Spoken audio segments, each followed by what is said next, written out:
This is Neeraj Sharma from Ekansh institute. आज start करने जा रहे हैं रेशियो एंड प्रोपोर्शन, अनुपात एवं समानुपात।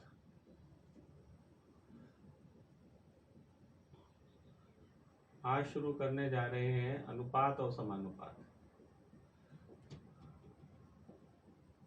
इससे रिलेटेड क्वेश्चन ऑलमोस्ट हर एग्जाम्स में पूछे जाते हैं और बिल्कुल सिंपल है। आज इसका हम आपको बेसिक बता रहे हैं। जैसे मान लीजिए आपको ये बताया गया है कोई भी दो नंबर हैं, उनका रेशियो 3:5 है, तो रेशियो वाले दोनों नंबर को सेम नंबर से मल्टीप्लाई करें या सेम नंबर से डिवाइड करें, उसकी वैल्यू चेंज नहीं होती है। एग्जाम्पल के लिए देखें, जैसे मान लीजिए आपको बताया दो नंबर हैं, उनका रेशियो है 3:5 और उनका टोटल आपको बता दिया 72 है, तो दोनों नंबर्स कौन कौन से हैं। तो इसका जो कॉन्सेप्ट है, इसका जो बेस है, वो तो इस तरह से है कि इसको भी आप x से मल्टीप्लाई कर दें और इसको भी x से मल्टीप्लाई कर दें। एक नंबर 3x, दूसरा नंबर 5x, दोनों को प्लस किया तो 72 आ गया। यहां देखें 3x + 5x 8x = 72 और x की वैल्यू आती है 72/8। तो एक नंबर तो है 3x, 3 × 9 27 और दूसरा नंबर है 5x, 5 × 9 45। तो एक नंबर 27, दूसरा नंबर 45 और इन दोनों का सम है 72। लेकिन क्वेश्चन आपको आगे से इस मेथड से नहीं करने। अब जो आपको हम मेथड बताने जा रहे हैं वो आगे लास्ट तक मैथ्स में काम में आ जाएगा। आज आप रेशियो प्रोपोर्शन पढ़ रहे हैं, percentage, profit loss, simple, compound interest, time work, time distance, सब जगह या और भी कोई क्वेश्चन करेंगे, सब जगह ये वाला मेथड यूज में आना है। एग्जाम्पल के लिए देखें, एग्जाम्पल के लिए जैसे मान लीजिए ये दिया हुआ है आपको, दो नंबर का रेशियो है 3:5 और इनका टोटल है 72। तो 72 जो दिया हुआ है इसको लिख लें, जो वैल्यू आपको दी हुई है उसको आप लिख लें। ये याद रखना, ये मेथड हमेशा काम में आएगा लास्ट में। 72 दिया हुआ है, अब ये देखें 72 क्या है, 72 यहाँ इन दोनों नंबर का टोटल है, तो यहाँ टोटल है 8। जो वैल्यू दी हुई होती है उसके बराबर वाला नंबर हमेशा नीचे लिखते हैं। जो वैल्यू गिवन है उसके बराबर नंबर नीचे, और जो पूछा है डायरेक्ट वो ऊपर। फर्स्ट नंबर पूछा है तो ऊपर 3 लिख देंगे, सेकंड नंबर पूछा है तो ऊपर 5 लिख देंगे, इन दोनों का डिफरेंस पूछा है तो ऊपर इन दोनों का डिफरेंस 2 लिख देंगे। तो ये याद रखना है, जो वैल्यू दी हुई है उसके बराबर नंबर नीचे लिखते हैं और जो पूछा है वो ऊपर। ऊपर 3 लिखने से फर्स्ट नंबर आ गया 27, यहाँ 5 लिखेंगे तो दूसरा नंबर आ जाएगा 45। आपसे दोनों का यदि डिफरेंस पूछा जाए, दोनों नंबर का डिफरेंस, तो ऊपर आप डायरेक्ट 2 लिख देंगे। 9 × 2 18, 45 में और 27 में जो डिफरेंस है वो 18 का है। तो आपको ये चीज याद रखनी है, जो वैल्यू दी हुई होती है उसके बराबर नंबर नीचे लिखते हैं और जो पूछा है डायरेक्ट ऊपर। कुछ और प्रैक्टिस के द्वारा आपको समझाते हैं चीजें। फिर से देखें, जैसे मान लीजिए दो नंबर है, उनका रेशियो है 5:7। आपको बताया इनमें जो स्मॉलर नंबर है वो 40 है, इनमें जो छोटा नंबर है वो 40 है, तो इन दोनों नंबर्स का टोटल कितना है, इनका सम कितना है। तो यहाँ 40 जो दिया हुआ है, 40 को आप लिख लें। अब ये देखना है 40 के बारे में आपको क्या बताया है। 40 यहाँ छोटा नंबर है, तो 40 जो है वो 5 के बराबर है। बड़ा नंबर पूछा है तो ऊपर 7 लिख देंगे, दोनों का टोटल पूछा है तो ऊपर 12 लिख देंगे, दोनों का डिफरेंस पूछा है तो ऊपर 2 लिख देंगे। लेकिन ये जो 40 है ये छोटा नंबर है, इसके बराबर वैल्यू हमेशा नीचे लिखना है। तो ऊपर जो है, ऊपर 7 लिख दोगे तो बड़ा नंबर आ जाएगा, बड़ा नंबर आना है 56। ऊपर 14 लिख देते तो इन दोनों का सम आ जाता। फिर से देखें, आपको दिया हुआ है दो नंबर का रेशियो है 3:5। आपसे कहा इन दोनों नंबर में 20 या इन दोनों नंबर में 48 का डिफरेंस है। इन दोनों नंबर में 48 का डिफरेंस है तो 48 लिख लेंगे। 48 डिफरेंस है तो यहाँ इन दोनों में डिफरेंस देखेंगे, डिफरेंस आता है 2 का। बड़ा नंबर पूछा है तो ऊपर 5 लिखेंगे, छोटा नंबर पूछा है तो ऊपर 3 लिखेंगे और दोनों का टोटल पूछा है तो ऊपर 8 लिख देंगे। तो यहाँ बड़ा नंबर जो है वो आ जाता है 120, और छोटा नंबर पूछते हैं तो ऊपर यहाँ 3 लिख देना था। दोनों का टोटल पूछेंगे तो 8। तो ये याद रखना है, जो वैल्यू दी हुई होती है उसके बराबर नंबर नीचे लिखेंगे, और जो पूछा है डायरेक्ट वो ऊपर लिखेंगे। इसमें बिल्कुल कंफ्यूजन नहीं होना चाहिए। इसी तरह से मान लीजिए आपको बताया ₹18,000 है, 18,000 रुपये है। इसको 3 पार्ट्स ए बी और सी में 2, 3 और 4 के रेशियो में डिस्ट्रीब्यूट करना है। 18,000 रुपये को ए बी और सी के रेशियो में डिस्ट्रीब्यूट करना है, और आपसे पूछा है कि बी का पार्ट कितना है। तो 18,000 रुपये दिए हुए हैं, इस 18,000 को लिख लें। 18,000 दिया हुआ है, 18,000 को लिख लें। 18,000 को डिस्ट्रीब्यूट करना है, यानी 18,000 टोटल है इसका। तो यहाँ टोटल देखें, 4 + 3 7, 7 और 2 9, 18,000 है, वो 9 के बराबर है। ए का पार्ट पूछा है तो ऊपर 2 लिखेंगे, बी का पूछा है तो ऊपर 3 लिखना है, सी का पार्ट पूछते हैं तो ऊपर 4 लिख देंगे। ए और बी का दोनों का मिला के पूछा है तो अलग अलग निकालने की जरूरत नहीं है। ए और बी का दोनों का टोटल 5 लिख देंगे। लेकिन बी का पार्ट पूछा है तो ऊपर यहाँ 3 लिख देना है। तो जो वैल्यू दी हुई है उसके बराबर नंबर नीचे लिखते हैं, और जो पूछा है डायरेक्ट वो ऊपर लिखते हैं। तो यहाँ बी का पार्ट आ जाता है 6,000। फिर से देखें, आपको ये बताया कुछ अमाउंट है, कुछ मनी है, उसको ए बी और सी में 5, 8 और 13 के रेशियो में डिस्ट्रीब्यूट किया जाता है। 5:8:13 के अनुपात में बांटा जाता है। आपको बताया difference between B and C. B और सी का ये जो अंतर है, बी और सी का अंतर आपको बता दिया 20,000 रुपये है, और आपसे पूछा ए और बी का कुल भाग कितना है। तो यहाँ डिफरेंस दिया हुआ है आपको बी और सी का, तो यहाँ आप 20,000 रुपये लिख लें।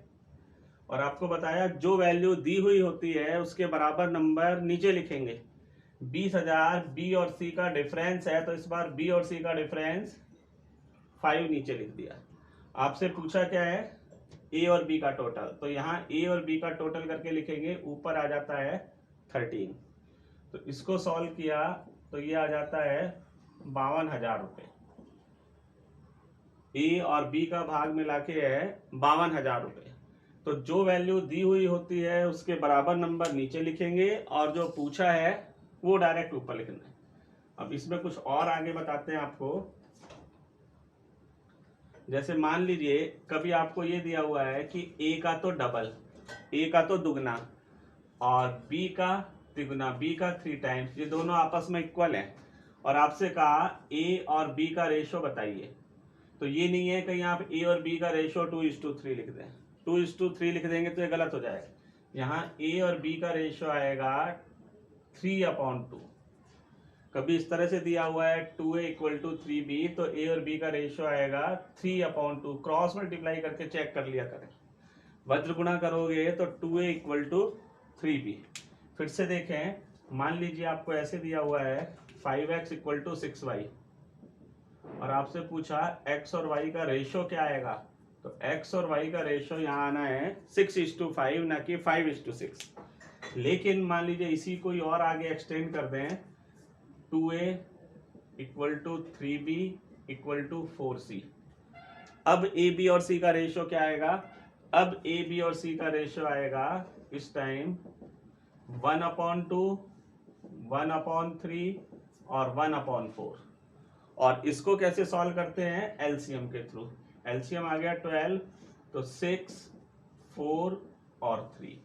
ये ए बी और सी का रेशियो है। यहाँ ए बी और सी का रेशियो आएगा 6:4:3, 6:4:3 का अनुपात बनेगा। इसका मेथड ये है, इन तीनों को किसी एक नंबर के बराबर मान लेते हैं। लॉजिक बता रहे हैं इसका, ये ऐसे क्यों लिखते हैं। यहाँ 2a भी के इक्वल है, 3b भी के इक्वल है, और 4c भी के इक्वल है। अब आपको बताया 2a = k, तो इसको सॉल्व करने पे आता है a = k/2। ऐसे ही 3b, ये भी k के बराबर है, तो b की वैल्यू आएगी k/3। इसी तरह से 4c, ये भी k के इक्वल, तो c की वैल्यू आएगी k/4। आपसे पूछा है ए बी और सी, तो ए की जगह तो लिख देंगे k/2, ए आएगा k/2, बी k/3 और सी आना है k/4। के सब में कॉमन है, कैंसिल हो गया, तो ये आया 1/2, 1/3 और 1/4। इस वजह से ये ऐसे लिखते हैं। तो ए बी और सी का रेशियो आएगा 6:4:3। दूसरी चीज ये है, इसका क्वेश्चन कैसे बनता है। मान लीजिए आपको ये बता दिया कि 20,000 रुपये हैं आपके पास, 20,000 रुपये को 3 पार्ट्स ए बी और सी में इस तरह से बांटना है कि ए का तो दुगना, बी का 3 गुना और सी का 4 गुना बराबर हो। ए का डबल, बी का 3 टाइम्स और सी का 4 टाइम्स बराबर। तो ये नहीं है कहीं आप इसको 2, 3 और 4 के रेशियो में डिस्ट्रीब्यूट कर दें। जब ए का दुगना, बी का 3 गुना और सी का 4 गुना बराबर हो, तो ए बी और सी को आप इस रेशियो में डिस्ट्रीब्यूट करोगे 6, 4 और 3।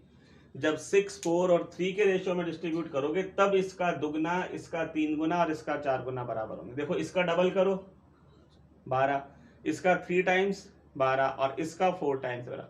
तो कभी इस तरह का क्वेश्चन मिले तो ये नहीं है कहीं आप सीधा सीधा 2, 3, 4 के रेशियो में, लेकिन इसकी जगह आपको बताया जैसे ये दिया हुआ हो a/2 equal to b/3 equal to c/4। फिर ए बी और सी का जो रेशियो होगा वो सीधा सीधा होगा 2, 3 और 4। जब ये दिया हुआ हो कि ए का आधा, बी का 1/3 और सी का 1/4 इक्वल हो 1/2 ऑफ ए, 1/3 ऑफ बी और 1/4 ऑफ सी, तो ए बी और सी का रेशियो होगा 2, 3 और 4। और आगे चलते हैं। मान लीजिए आपको ए और बी का रेशियो दिया हुआ है 2:3 और बी और सी का दिया हुआ है 6:5 और आपसे पूछा ए बी और सी का रेशियो क्या होगा। तो इस तरह के क्वेश्चन में जब ए बी और सी का रेशियो पूछा जाता है तो इसमें कोई ना कोई एक वेरिएबल कॉमन होना चाहिए। जैसे इसमें बी है, यहाँ बी है 3 और यहाँ बी है 6, या तो यहाँ भी 3 होना चाहिए बी की जगह, वहाँ 3 है तो, या यहाँ 6 है तो ये भी 6 होना चाहिए। तो जो भी नंबर दोनों में कॉमन होता है उसको इक्वल बना के ये करते हैं। ए और बी का रेशियो है 2:3 और बी और सी है 6:5। यहाँ भी 3 है तो इसको भी 3 बनाना है, या यहाँ 6 है तो इसको भी 6 बनाना है। तो इसका तरीका ये है, आप इन दोनों का एलसीएम देख लो क्या होता है, 6 होता है। तो ये तो 6 है, इसको 6 बनाना है। तो रेशो वाले दोनों नंबर को सेम नंबर से मल्टीप्लाई करने पर इसकी वैल्यू चेंज नहीं होती। इसको 6 बनाने के लिए इसको 2 से मल्टीप्लाई कर दिया तो ए आ जाता है 4, बी आ जाता है 6 और सी है 5। तो ए बी और सी का रेशियो होगा 4, 6 और 5। फिर से देखें, मान लीजिए आपको ये बता देते हैं, ये बताया है कि ए और बी का तो रेशियो है 2:3 और बी और सी का रेशियो है 4:5। आपसे पूछा ए बी और सी का रेशियो क्या होगा। तो यहाँ 2, 3 और बी के नीचे बी और सी के नीचे सी, यहाँ भी 3 है और यहाँ 4 है। इन दोनों इक्वल बनाना है, दोनों को 12 बना लेते हैं। इसका एलसीएम 12 है, इसको 12 बनाना है तो 4 से मल्टीप्लाई करेंगे और इसको 12 बनाना है तो 3 से मल्टीप्लाई करेंगे। तो ए तो आ जाता है 8, बी है 12, सी 12 है और ये आ जो बी 12 है और सी आ जाएगा 15। तो यहाँ ए बी और सी का रेशियो आएगा 8, 12 एंड 15। या कई जगह इसको ऐसे ही बताते हैं, इसको इससे मल्टीप्लाई कर लो, इन दोनों को आपस में, और इसको इससे। 4 को 2 से किया 8, 4 को 3 से किया 12 और 5 × 3 15। फिर से देखें, कॉन्सेप्ट इसका यही है, जो भी नंबर दोनों में कॉमन होता है उसको बराबर बनाते हैं। ए और बी का रेशियो है 2:3,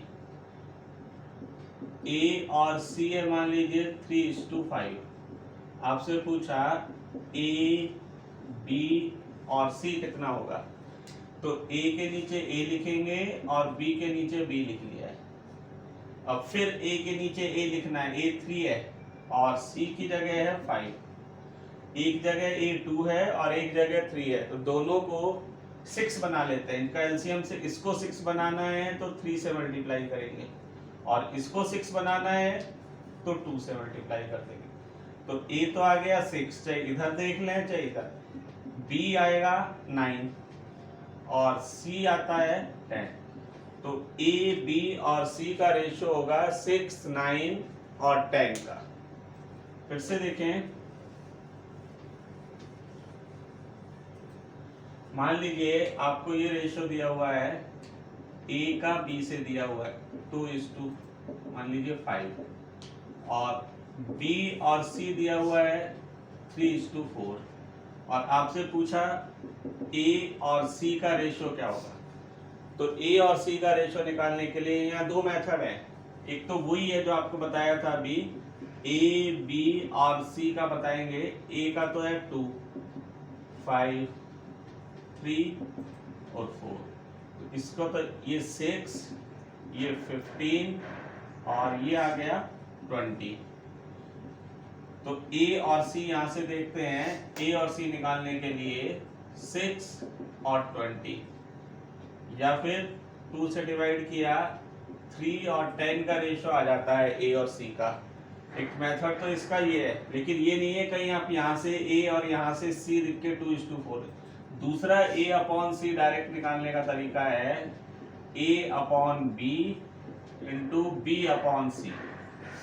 इसमें भी बी से बी कैंसिल हो जाएगा तो ए अपॉन सी ही बचेगा। तो ए अपॉन बी का जो है वो तो है 2/5, बी अपॉन सी आपको गिवन है 3/4, 2 से 4 कैंसिल कर दिया तो ए और सी का रेशियो आ जाएगा 3/10। तो इस तरह से डायरेक्ट भी निकाल सकते हैं।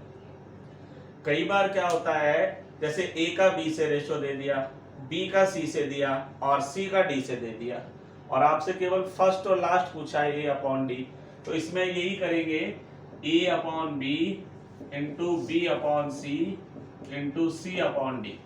इसको सॉल्व करने पे डायरेक्ट ए अपॉन डी आ जाएगा, क्योंकि बी से बी कैंसिल, सी से सी कैंसिल। सॉल्व करोगे तो डायरेक्ट ए अपॉन डी आ जाएगा। तो इस तरह से रेशियो के क्वेश्चन में आज आपको मैंने बेसिक तरीका बताया है करने का। आगे इसमें क्वेश्चन सॉल्व करना बताएंगे आपको किस तरह से होते हैं। लेकिन आपको ये वीडियो यदि पसंद आता है तो आप इसे जरूर लाइक करें, कमेंट्स करें, कोई सजेशन हो तो सजेशन दें और लास्ट में सब्सक्राइब जरूर कर दें।